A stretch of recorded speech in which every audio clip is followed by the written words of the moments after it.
Hola, buenas tardes. Bueno, me pidieron en algunos testimonios de los foros si podía recomendar algunas imágenes, si podía recomendar algunos documentales, como para ir comenzando a darle, a ver, estética, a darle cierta forma y materialidad a todo lo que venimos viendo. Creo que los temas están siendo, estos temas, sobre todo esta parte que considero tan importante, la segunda mitad del siglo XIX, vienen siendo abordados, fíjense, desde distintas estrategias, desde distintas fuentes de trabajo, desde distintas formas de observarlos. Bueno, creo que de esa manera es como el aprendizaje es cada vez más significativo. Bueno, respondiendo a esa solicitud, pero sin apartarme de lo que habitualmente hago, para brindarles a ustedes el ejemplo de lo que estamos viendo nosotros en este periodo tan importante de la historia que menciono hace un par de semanas, es que quiero que vean un film dirigido y protagonizado por Charles Chaplin, que es Tiempos Modernos. Quizás ya lo hayan trabajado en el secundario, quizás ya lo hayan visto en algún momento, pero es verdaderamente un testimonio tan claro y tan socialmente comprometido en la época en la que fue hecho, que es la década del 30, el film es de 1936,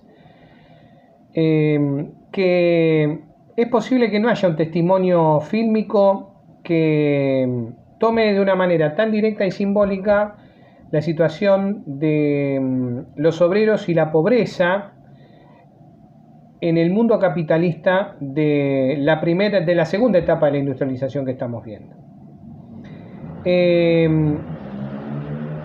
Quiero hacer esta breve introducción para que observen en detalle algunas cuestiones. Por supuesto que ustedes van a poder ver absolutamente sin ningún tipo de limitaciones y en absolutamente libertad del film y van a poder hacer sus conclusiones. Pero vamos a ver, quiero que no se les escapen algunos detalles fílmicos y algunos detalles también estéticos que tienen que ver con la filmografía de la época y con la forma de hacer cine de ese momento.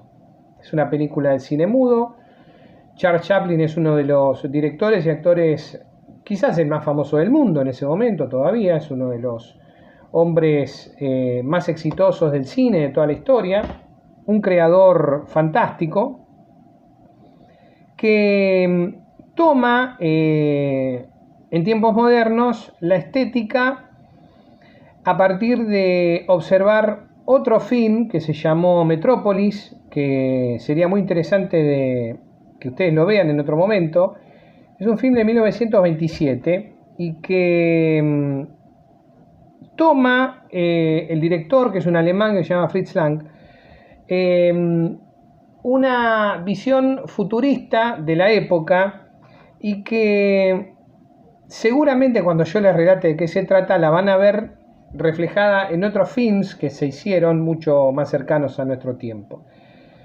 Fritz Lang toma, a partir de una estética, repito, muy futurista, ¿sí? Con escenografías que muestran un posible mundo en el futuro en el que hay dos elementos que son fantásticos y son dos cuestiones que tienen en común la sociedad cuando hablamos de clase baja y clase alta. Los trabajadores viven bajo tierra en ese film. Los trabajadores viven bajo tierra. Solo salen a la superficie para ir a trabajar.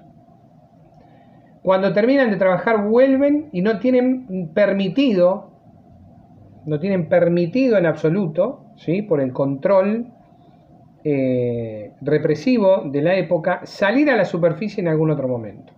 ¿Quiénes están en la superficie? Muy bien, en la superficie están los burgueses, los dueños de las fábricas, los ricachones que gobiernan el mundo y que son los dueños de las herramientas de producción y son los que establecen el tipo de relación de producción que se tiene que establecer entre el patrón, el rico, y el trabajador, que es el pobre. Eso por un lado. Ni hablar de la estética, ni hablar de las imágenes, de la escenografía fantástica, con edificios gigantescos, máquinas lujosas, ¿sí? Maquinarias que son tan enormes y tan poderosas y funcionan con tal energía que parecen aplastar a los trabajadores. Y por otro lado, toma Chaplin para la realización de esta película, o se inspira en una serie de ilustraciones que hizo un diseñador industrial llamado John Vassos en 1931, que se llama Mecanofobia. ¿Qué ilustraciones trae Chaplin de ahí? Y extrae una ilustración que se va a ver en una escena que es una escena de tiempos modernos, antológica, uno de los símbolos más extraordinarios de cómo el mundo capitalista transforma al trabajador en un hombre alienado absolutamente. Y entonces es una ilustración en la que hay una máquina gigantesca que logra activarse a partir de una serie de engranajes y dispositivos gigantescos, y mezclados en esos dispositivos hay personas, están los obreros, están los trabajadores. Aquellas que ya vieron la película seguramente reconocerán la escena, y cuando la vean seguramente se quedarán con eso como uno de los símbolos preferidos de lo que significa la opresión capitalista, ¿no? en el sistema de trabajo de la fábrica.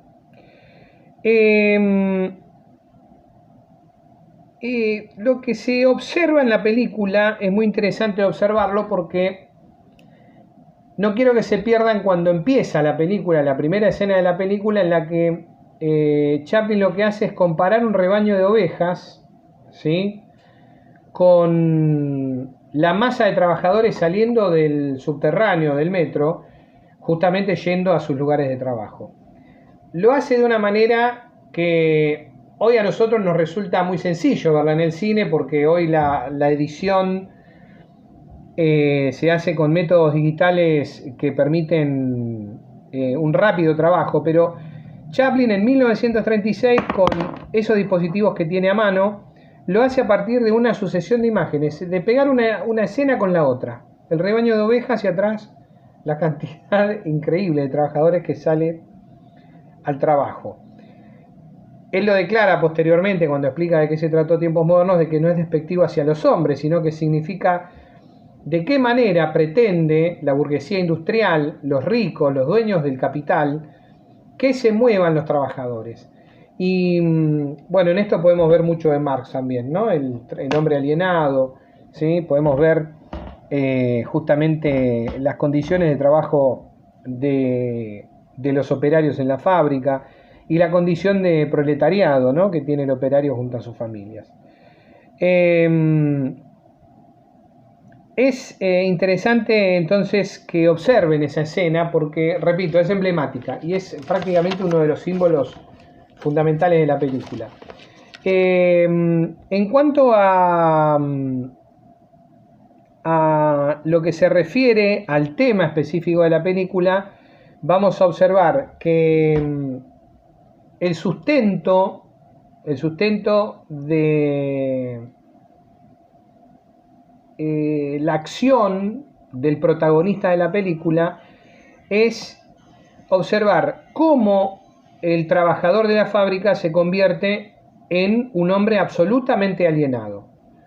Un hombre que frente a una máquina hace absolutamente siempre lo mismo. Hace durante 8, 10, 12 horas, ¿sí?, quizás más horas, porque recordemos que todavía las normas de trabajo, las leyes laborales, si bien ya se habían empezado a discutir en el mundo a partir de los movimientos obreros que surgieron en el siglo XIX, si bien ya se habían escrito en algunos lugares del mundo cómo debían ser, no estaban claras en la mayor parte del mundo del trabajo. Ni hablar en Latinoamérica. En Latinoamérica estamos hablando de derechos laborales recién después de la década del 40. Derechos laborales reconocidos y derechos laborales para todos, muy tardíamente lo estamos viendo en Latinoamérica. Entonces, ese hombre alienado está tantas horas haciendo el mismo movimiento, el mismo trabajo, sin ningún tipo de respiro, sin ningún tipo de momento de descanso, de reflexión, de relación social dentro del trabajo, o por lo menos sin momentos en los que cambie su función como operario, que se transforma en una herramienta más, se transforma en un engranaje de una máquina más grande que es justamente la fábrica con los operarios, los engranajes y todas las máquinas que conforman el aparato productivo de una empresa. Así es que eso lo enferma, en un primer momento enloquece, se vuelve loco, ¿sí? Y va a parar al hospital, ¿sí? Cuando sale del hospital, ¿sí?, la misma situación lo lleva a entreverarse en cuestiones que tienen que ver con lo policial, entonces va preso. Y en repetidas ocasiones va preso. ¿Pero por qué va preso? Por alterar un orden establecido, ¿sí?, en el que él lucha por algo que es muy claro en el tema de tiempos modernos. Por un lado, la necesidad de integrarse al sistema capitalista como un trabajador que asuma la responsabilidad laboral que tiene en la fábrica, ¿sí?, la que fuera, aunque sea la del hombre alienado, no proteste y se transforme en un obrero, operario, ¿sí?, que reciba apenas las migajas, ¿sí?, de la millonada que ganan los empresarios. Entonces, ¿cómo se mantiene dentro del sistema? Anulándose a sí mismo, ¿sí?, negándose incluso a sí mismo. ¿Está? Esa es una de las visiones. La otra es, bueno, tratar de defenderse, ¿sí?, observando y practicando una conducta que lo lleve a cuestionar ese modelo. Cuestionando ese modelo, ¿qué termina sucediendo? Termina sucediendo que termina en la más absoluta pobreza, ¿sí?, rebelde, pero lejos del sistema capitalista y lleno de necesidades materiales que el sistema capitalista no se las va a proveer si no es un hombre alienado. Esta es la reflexión. La relación que va a tener con la chica, con la protagonista de la película, va a estar también caracterizada por esto, porque esta chica cae en la delincuencia en repetidas veces como para justamente no alienarse y no caer en ese mundo opresor que ofrece el sistema capitalista justamente a los trabajadores de la época. Bueno, quería hacer este comentario. Una vez a mí un profesor del primer profesorado que hice me dijo: ustedes no leyeron a Sarmiento, ustedes están absolutamente fuera de la historia.